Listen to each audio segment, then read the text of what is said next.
encontramos en Visión Global. Hoy vamos a tener un programa especial con Juan Pablo López Gross. Juan Pablo es un arquitecto, pero además es dirigente de Caracas de Voluntad Popular. Hoy, el tema de hoy lo vamos a tocar sobre todo lo que es Caracas. Vamos a hablar de la Gran Caracas en realidad. Y bueno, Juan Pablo, quiero comenzar preguntándote cómo el estado de una ciudad influye en los caraqueños, en los ciudadanos. ¿Cómo influye? Bueno, Mari, primero gracias, ¿no? A ti, Visión Global, por la invitación. Fíjate, cuando hablamos de que el estado de una ciudad influye en la conducta ciudadana, tiene que ver precisamente con todos esos factores que construyen la ciudad, todo lo que pasa en el día a día y lo que nos rodea, y cómo eso influye en nuestra conducta, cómo influye en nuestra emoción.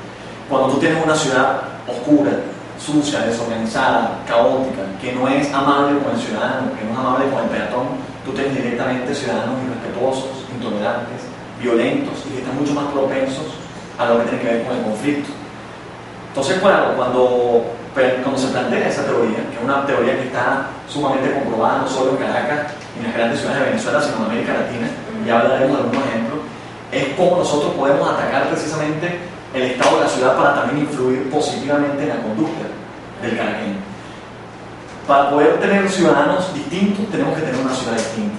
Pero el problema está, y es cuando entra el gran debate, ¿quién cambia a quién? Si la ciudad influye más en el ciudadano o si el cambio de los ciudadanos unidos puede transformar una ciudad. Yo creo en lo personal que tiene que existir voluntad política real y que los gobernantes tienen la posibilidad y la responsabilidad de transformar la ciudad para enviar mensajes distintos a la ciudadanía. Hay casos muy emblemáticos en Caracas que podemos tocar. Primero, yo creo que el más claro y que mucha gente lo recuerda, de repente nosotros no tanto, que éramos más pequeños, no sé tú tanto, pero yo sí. ¡Ay! Me dijeron bien. Era precisamente el tema de la cultura metro, que se llamaba a finales de los años 80, que era cuando la gente se comportaba distinta en el metro de Caracas. Alguien que entraba, por ejemplo, al metro era incapaz de lanzar un papel en el piso, o por ejemplo no entrar con mascotas, había un tema de amabilidad distinta. Había un tema de respeto. Un tema de respeto, y la gente, por ejemplo, el joven se paraba para darle el puesto a la persona mayor o a la mujer. Y ese tipo de caballerosidad de repente y de amabilidad creemos que se ha perdido un poco con el tiempo. Entonces, cuando hablamos de cultura metro, podemos ver el deterioro que hoy en día el metro de Caracas ya no es el mismo, ya no existe esa cultura de repente tan arraigada como antes. Pero era el mejor ejemplo de que una ciudad que arriba estaba colapsada y que arriba transmitía otras cosas, abajo en el subterráneo parecía que era otra, que había otra emoción en el ambiente, había otra conducta que la gente reflejaba. El segundo caso más emblemático probablemente en Caracas tiene que ver con el municipio de Chacao, cómo la gente se comporta distinto cuando entra a Chacao que cuando está afuera, o el motorizado que viene sin el casco de Libertador cuando cruza a Chacao se lo tiene que poner, o aquella persona que está hablando por celular al entrar en Chacao tiene que trancar porque sabe que precisamente las cosas se hacen distintas. Y Chacao transmite en su espacio público, en la Plaza de los Palos Grandes, en la Plaza de Altamira, en la Plaza de Orión. O sea, hay un espacio distinto que la gente siente que Chacao respeta al ciudadano. Y cuando hablamos de cómo el ciudadano precisamente hace cumplir la ley, o en este caso se transforma distinto, o de cierta manera se comporta diferente por el espacio, tiene que ver en América Latina con tres cosas principalmente. Uno, con el tema del miedo a la sanción. Cómo el venezolano y el latinoamericano le tiene miedo a una multa o a una sanción policial o a algo que tiene que ver con la ley. Porque al final, si tú entras en Chacao y te estacionas mal, pero te ponen tu ticket o te multan, obviamente tú la segunda vez no lo vas a volver a hacer.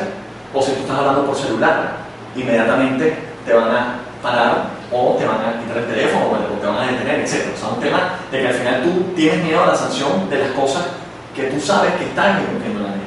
Eso tiene que ver con lo primero. Lo segundo tiene que ver precisamente con el estado de lo que te rodea. Por ejemplo, en Chacao, la morosidad de impuestos, aunque es alta, es la más baja de toda Caracas, porque la gente sabe o cree saber que sus impuestos se están destinando de la manera correcta. En Libertador, por ejemplo, es una de las morosidades más altas, porque la gente dice, bueno, ¿para qué pago impuestos si al final el impuesto no lo veo reflejado en mis beneficios? Entonces, tiene que ver que si yo voy a un sitio y veo que en la Plaza de los Palos Grandes están mis impuestos, o se ejecutan en la biblioteca, ejecutan ese tipo de proyectos urbanos, yo puedo perfectamente y con tranquilidad pagar mis impuestos porque sé que van a estar destinados a lo correcto. Y lo tercero, para cambiar la conducta, tiene que ver con el miedo a la exposición pública, tiene que ver con el miedo al escarnio en público, que de ahí surge un poco, que nació en Bogotá cuando el exalcalde Antanas Mocú era alcalde de Bogotá, todo lo que fue esta iniciativa de los mismos, por ejemplo, que el alcalde Ocariz inclusive lo ha implementado aquí en un Sucre, que tiene que ver cómo tú expones a aquel conductor que se para sobre el rayado, por ejemplo. Entonces en este caso los mismos le dan vuelta al carro y de cierta manera te exponen un poco al ridículo frente a lo que está sucediendo. O, por ejemplo, unas manitos que en Bogotá en una época se sacaba y que las repartían gratuitas en la calle y la gente sacaba una mano positiva hacia arriba o una mano hacia abajo. Entonces si algún peatón o algún vecino estaba haciendo algo negativo en cuestiones de ciudadanía, entonces le colocaban la mano hacia abajo. Y si hacía algo bien, por ejemplo, una persona ayudaba a un joven, ayudaba a una persona mayor a cruzar la calle, entonces le sacaban la mano hacia arriba. Entonces al final todo esto tiene que ver con lo que se llama la cultura ciudadana, que es lo que mueve al comportamiento de una persona, de un ciudadano, con el entorno que su ciudadano rodea. Básicamente tenemos entonces que cambiar la cultura del venezolano, porque partidariamente yo creo que entonces el venezolano se ha acostumbrado a vivir de esta manera gris, con las calles grises, con la basura. Ya el venezolano está acostumbrándose a esto. Entonces, ¿cómo cambias tú esa cultura? Por lo menos en el área metropolitana.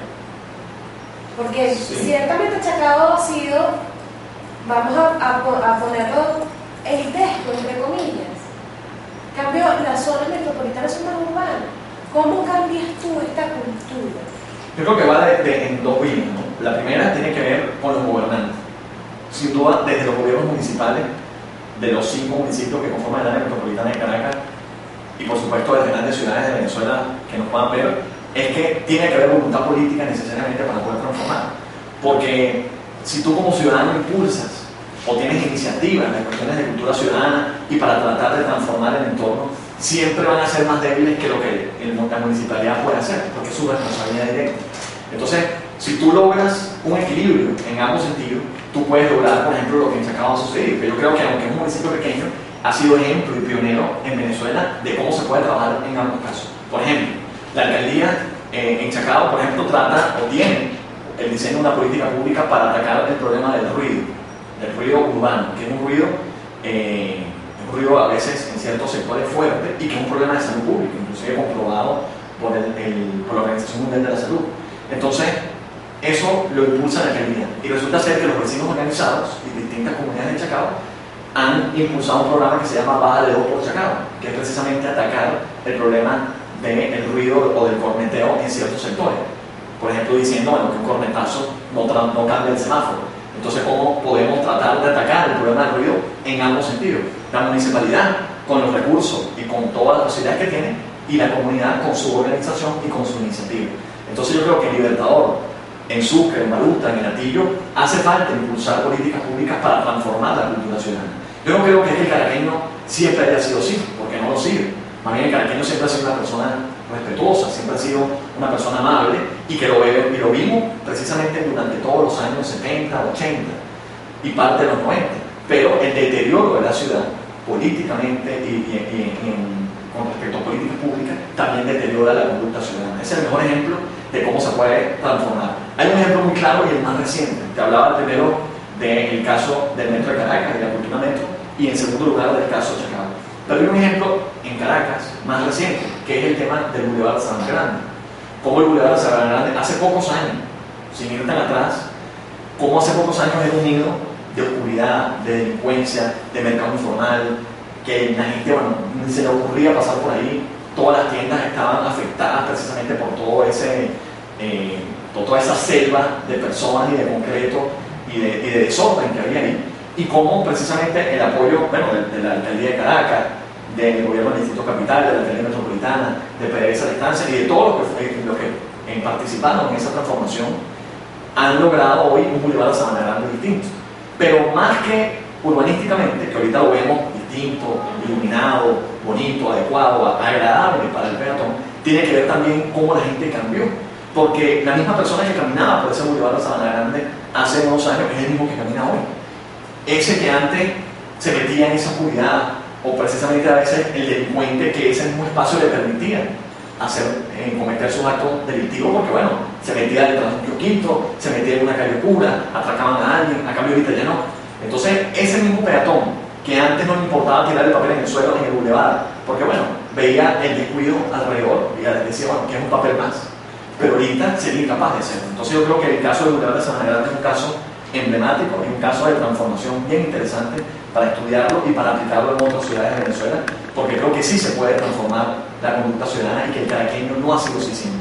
Que si la ciudad se transforma, el caraqueño sin duda se transforma en positivo. El punto de partida entonces para mejorar, sobre todo la área metropolitana, sería en las elecciones venideras, las próximas elecciones. Sin duda, yo creo que las elecciones próximas, la del 8 de diciembre, son unas elecciones muy cercanas a la gente. Son una gran oportunidad para resolver precisamente los problemas pequeños, los problemas locales.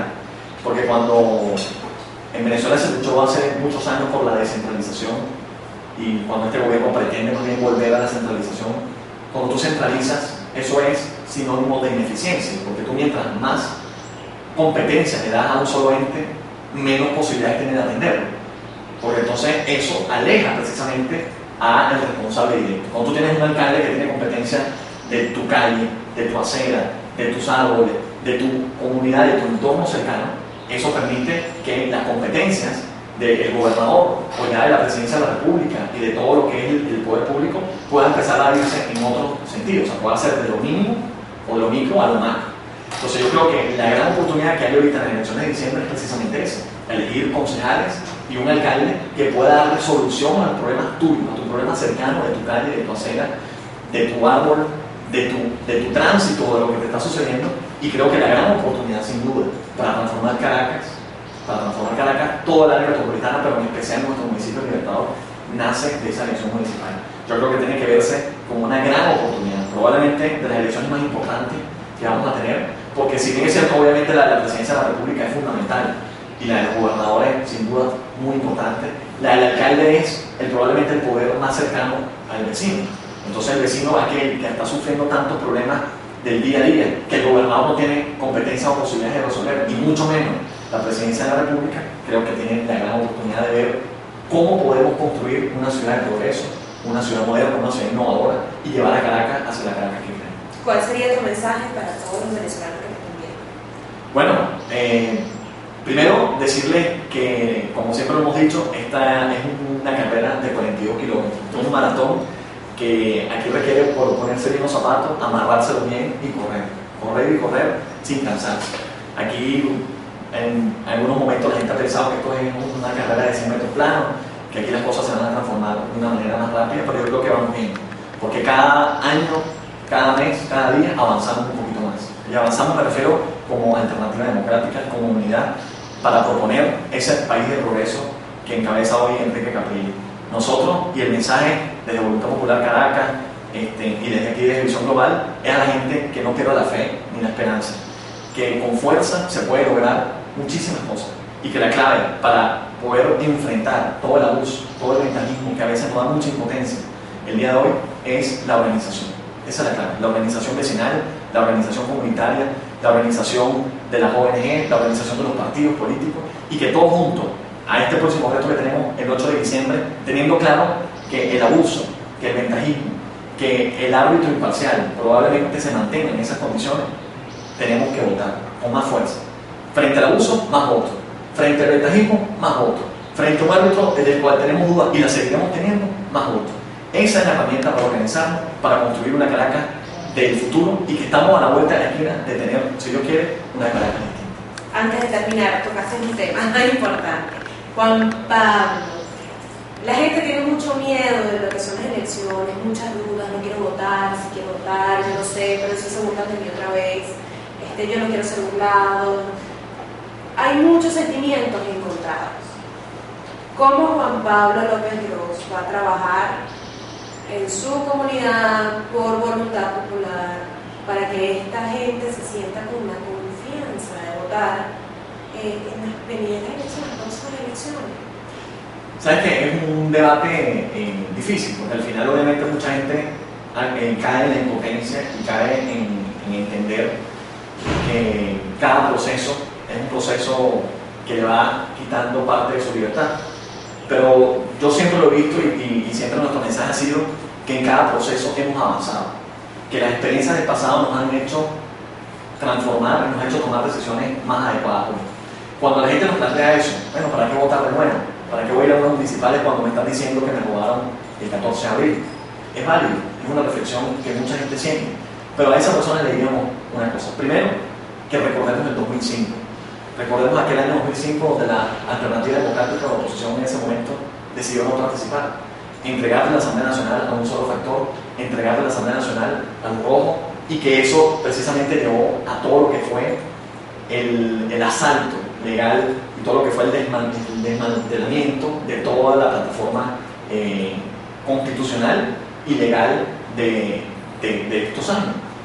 Lo que generó un habilitante, lo que generó tantas leyes abusivas, lo que generó tanta persecución. Entonces, si pasamos por ese año 2005, luego llegamos al año 2006. El año 2006 fuimos a un proceso electoral presidencial, la gente participó, y a partir de ahí, desde el año 2006, todo ha sido crecimiento para la alternativa democrática. Todo. Desde el año 2006 hasta el año 2013, cada proceso electoral, cada año, cada mes, y en mi opinión cada día, se suma por lo menos una persona a esta opción. Y eso es el ejemplo de lo que pasó el 14 de abril, de cómo tuvimos ahí, y para nosotros ganamos ese proceso, pero cómo ellos reconocen con todo el ventajismo, con todo el abuso, con toda la corrupción, con todo lo que hay detrás de un proceso electoral como este gobierno lo maneja, que lo sabemos, con todo eso ellos reconocen simplemente un 1,5%. Imagínense a la gente cuál será el resultado real, cuál será realmente el resultado. Por eso que hoy podemos asegurar que somos mayoría. Y como última reflexión, Mariana, te quería comentar, y se la demos a la gente. En el año 2007, cuando yo era dirigente estudiantil en la Universidad Central de Venezuela, y que nos tocó encabezar esa propuesta para las elecciones de la reforma de diciembre, nosotros teníamos la gran duda, porque teníamos obviamente la responsabilidad en los hombros de tomar una decisión, porque en ese momento toda la atención estaba sobre nosotros, sobre el movimiento estudiantil, la Universidad Católica, la Central, la UBA, la Universidad del Sur, todas las universidades que estábamos construyendo ese movimiento estudiantil. Y cuando se acercaba el proceso, después de aquel mayo de 2007, el cierre de Radio Caracas, y cuando surge toda esa efervescencia de estudiantes en la calle, llegó y se acercó el momento de tomar una decisión de participar o no en el referéndum constitucional, en la reforma. Y yo recuerdo que una vez estábamos reunidos en la Universidad Católica, distintos dirigentes estudiantiles de distintas universidades, y se acercó un cura, ¿no? Un padre, profesor de la Católica. Él se acerca y bueno, interrumpe la reunión, pero bueno, se incorpora un poco al debate y nosotros lo invitamos. Y cuando estábamos debatiendo, obviamente había líneas distintas. Algunos que decían que no había que participar, que era validar a este régimen, otros que decíamos que sí, que había que participar porque podíamos ganar.